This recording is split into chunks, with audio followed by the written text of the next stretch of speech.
A reading from the Gospel according to St. John, the 6th chapter. Glory to you, O Lord. Jesus went to the other side of the Sea of Galilee, also called the Sea of Tiberias. A large crowd kept following him because they saw the signs that he was doing for the sick. Jesus went up to the mountain and sat there with his disciples. Now the Passover, the festival of the Jews, was near. When he looked up and saw a large crowd coming toward him, Jesus said to Philip, "Where are we to buy bread for these people to eat?" He said this to test him, for he himself knew what he was going to do. Philip answered him, 6 months' wages would not buy enough bread for each of them to get a little. One of his disciples, Andrew, Simon Peter's brother, said to him, "There's a boy here who has 5 barley loaves and 2 fish. But what are they among so many people?" Jesus said, "Make the people sit down." Now there was a great deal of grass in the place, so they sat down, and about 5,000 in all. Then Jesus took the loaves, and when he had given thanks, he distributed them to those who were seated, so also the fish, as much as they wanted. When they were satisfied, he told his disciples, "Gather up the fragments left over, so that nothing be lost." So they gathered them up, and from the fragments of the 5 barley loaves left by those who had eaten, they filled 12 baskets. When the people saw the sign that he had done, they began to say, "This is indeed the prophet who is to come into the world." When Jesus realized that they were about to come and take him by force to make him king, he withdrew again to the mountain by himself. When evening came, his disciples went down to the sea, got into a boat, and started across the Sea of Capernaum. It was now dark, and Jesus had not yet come to them. The sea became rough because a strong wind was blowing. When they had rowed about 3 or 4 miles, they saw Jesus walking on the sea, coming near the boat. They were terrified. But he said to them, "It is I. Do not be afraid." Then they wanted to take him into the boat, and immediately the boat reached the land toward which they were going. The Gospel of the Lord. Praise to you, O Christ. You may be seated.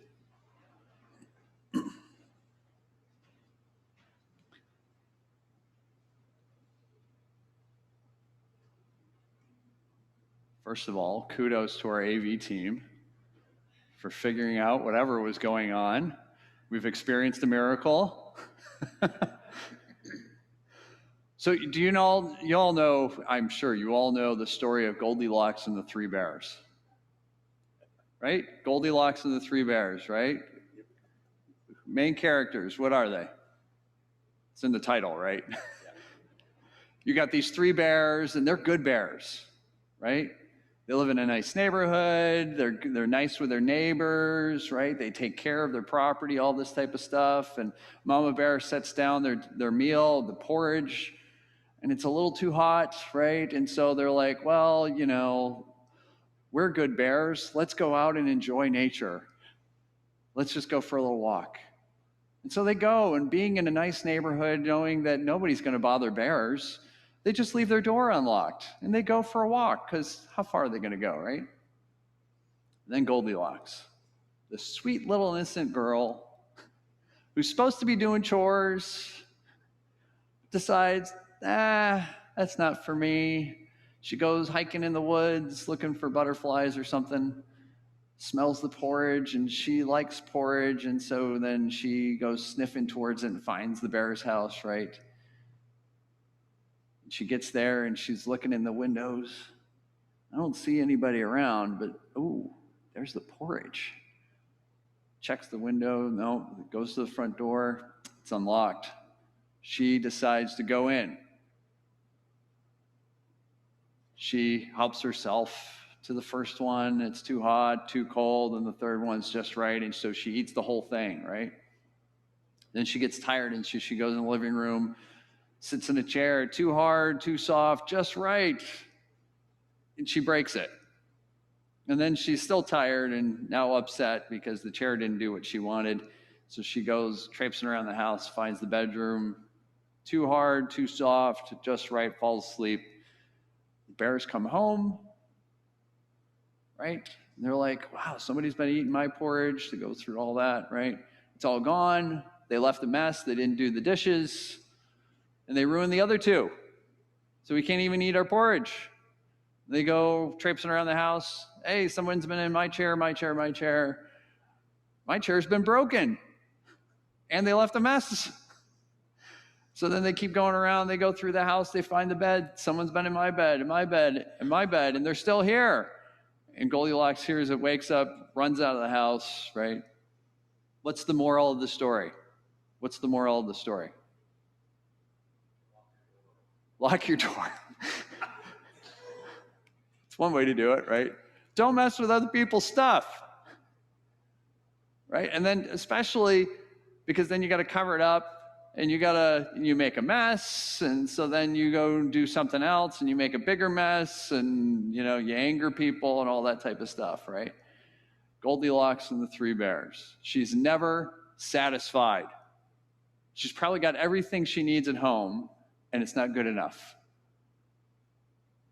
Our readings today, the Old Testament especially, the Old Testament and the Gospel reading are essentially first versions of Goldilocks and the Three Bears. Right? Go back to the Old Testament reading. David is Goldilocks. Yeah, recast that in a film. David as Goldilocks, right? Think about what happens. It starts right at the beginning. The problems start right at the beginning. In the spring of the year, the time when kings go out to battle, David sent Joab with his officers and all Israel with him. They ravaged the Ammonites and besieged Rabbah, but David remained at Jerusalem. Here's the backstory is that it is not a good time to fight in the winter of the year. Okay? The chariot wheels get stuck in the mud, all that kind of great stuff. So over winter, they take breaks from fighting with each other. Well, Israel has been fighting with the Ammonites for beforehand. You can read that in Chronicles. And they're fighting, and Syria gets involved, and all this type of stuff. And so the spring comes, and David's like, well, let's just finish them off. So this is what it's about. Now, that's what the sending them out. Rabbah is the capital of the Ammonites. The Ammonites would be in modern day Jordan, is the idea. But David remained at Jerusalem. This goes back, this whole story, because then you got the story about Bathsheba. This whole story goes back. This is in 2 Samuel 11 is what our reading from today is.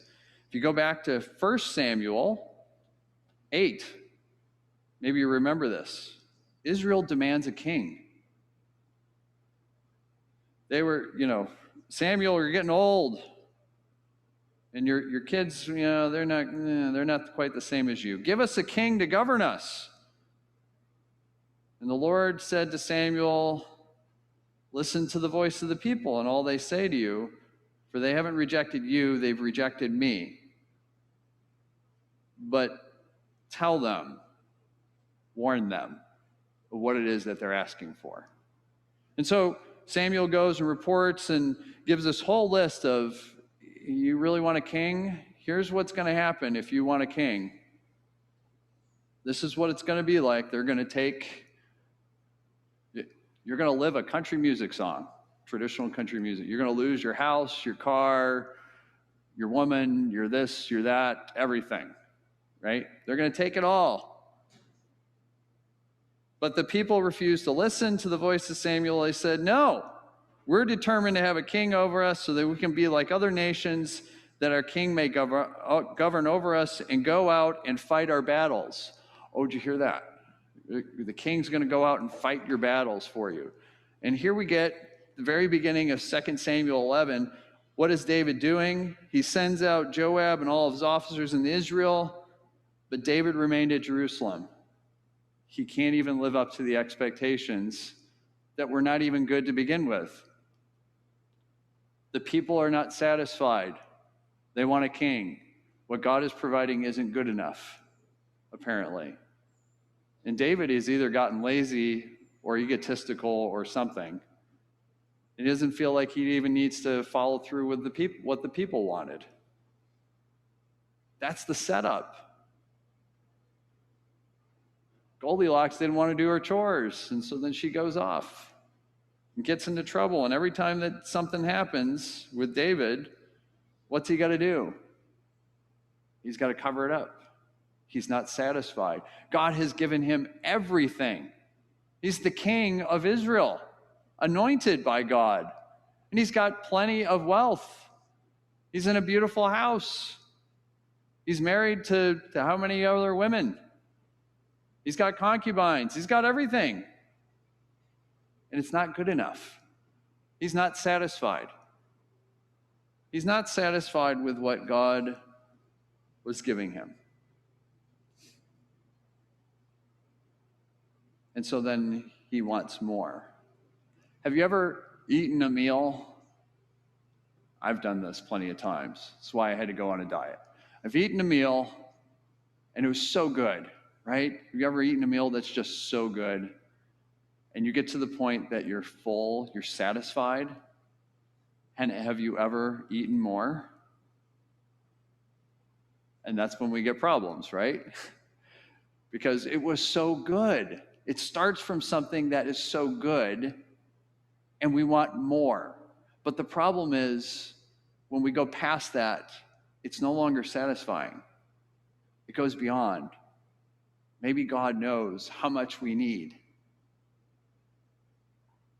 When we get to our gospel reading, we get kind of a similar thing. Now, it's a little bit different. Jesus is not Goldilocks. Let me just be clear. Jesus is the anti-Goldilocks, if you want to think about it that way. Jesus is, right, they went to the other side of the Sea of Galilee. We got John's version here, right? We've been reading Mark, and all of a sudden now we flip over to John. John paints a very different picture of Jesus. Mark's version of Jesus is that Jesus has great compassion. Remember this last week? Mark 6 is what we read. Jesus sees a great crowd and has compassion for them. John's version of Jesus is a little more cerebral. He sees a crowd and he doesn't have compassion, but he offers a test, which is kind of interesting. You know, where are we going to buy bread for all these people to eat? Testing all this. But eventually actually still has compassion, does the work. We know that this is the group that is gathered is poor because of the details. The detail of 5 barley loaves. This is the food of the poor, barley loaves. And so he has people sit down, of course, as we hear, give thanks, and distributes the food. The debate is always, did Jesus multiply the loaves, or did people all of a sudden become generous? I'm going to tell you it doesn't matter. Doesn't matter, because people were fed to the point, as it says in here, they were satisfied. They got what they needed. But it wasn't good enough. The people were satisfied, and it wasn't good enough. They wanted more. We get that in verse 15. When Jesus realized that they were about to come and take him by force to make him king, he fled to the mountain by himself. He knew what it meant to be king, what they wanted. 1 Samuel 8. We want a king over us so they can fight our battles. He knew. And he wasn't going to live into that, because that's not the way of Jesus. Jesus is about satisfaction. Jesus is our satisfaction. Satisfaction looks different for a lot of different folks. Satisfaction for those who have wealth and means looks far different than those who are poor versus those in the middle. Satisfaction looks very different. Satisfaction for David, who had so much, meant not abusing what he was given. But that wasn't good enough for him. This goes back to a very basic first sin, the fall. Right? Adam and Eve are in the garden, and God says, eat of any fruit that you want except these two. You can be completely satisfied. And it wasn't good enough. And so what did they do? They ate from one of the trees. Why? Because sin is about breaking of relationship. That it's that message that the serpent had. Did God really say that? Because God knows that if you eat of it, you'll be like God. And isn't that something that we all have this little, there's this temptation. If I could be like God. And we have this idea that being like God means having more. More, as much as we want, and never having an upset stomach. That's not what Jesus is. God incarnate. And what Jesus does is shows that idea of wanting more is not what the power of God is about. The power of God is about having enough.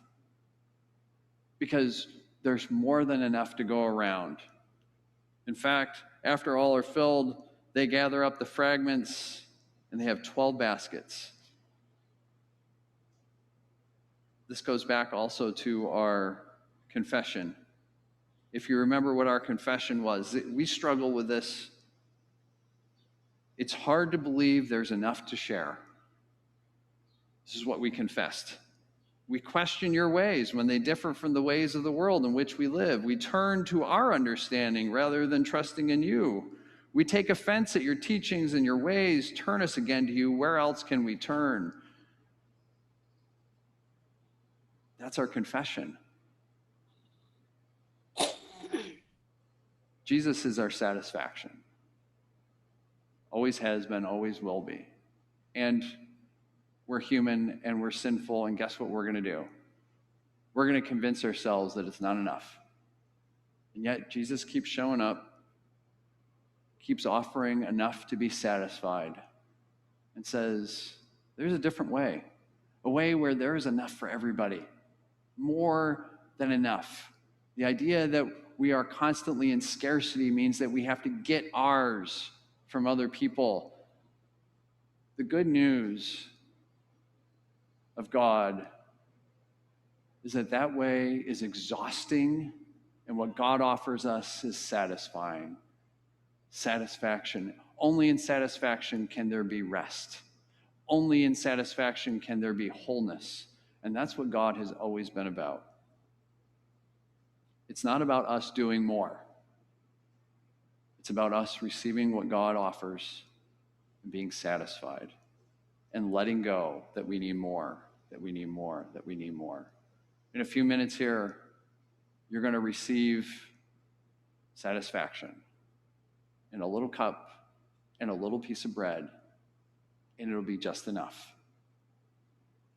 And you're going to fail this week, and I'm going to fail this week in being satisfied, and you know what? We'll show up here again next week and get the same thing, because God doesn't quit on us. Jesus is our satisfaction, and will keep reminding us and keep freeing us from wanting more, and keep showing up because we need it. We all need it. And invites us to a world of plenty. And we celebrate when we see that. That celebration, I'll share it with you in during the offering time, came this week. So you get a little mini, tiny little short sermonette in that. And it has to do with raspberries. Thanks be to God.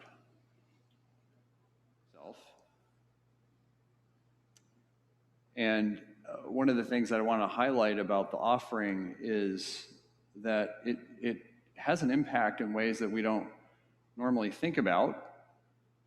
We do a lot of different ministries in this congregation, and the offering allows us to be able to do those, especially with a variety of different communities.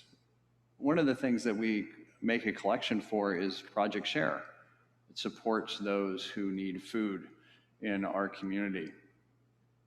And we work with them in a variety of different ways. This past week, we were blessed. We had Project Share call us, go figure, saying, we have a pallet of raspberries. Would you like to receive, well, we have multiple pallets of raspberries. Would you like to receive a pallet and distribute to folks that you know? And so, of course, we said yes. We have lots of folks that are in need of food in a very literal sense. It's kind of like receiving the 5 loaves, because we didn't know how much that was going to be. They actually said, we have some raspberries. Would you like some? Kevin pulled up with his truck with a full pallet of raspberries. And so then we were like, how do we distribute this? How do we send this out? We started making phone calls and sending messages out. We put messages out to New Kingstown. People came. One woman, we were told, I wasn't here at the time, came and said, this is the first time I've stepped inside this church. An innovative way to reach out to the community, right? We took some raspberries and distributed them out, shared God's abundance. People could take as much as they could be satisfied with. Wow, what a great fit with our gospel reading today.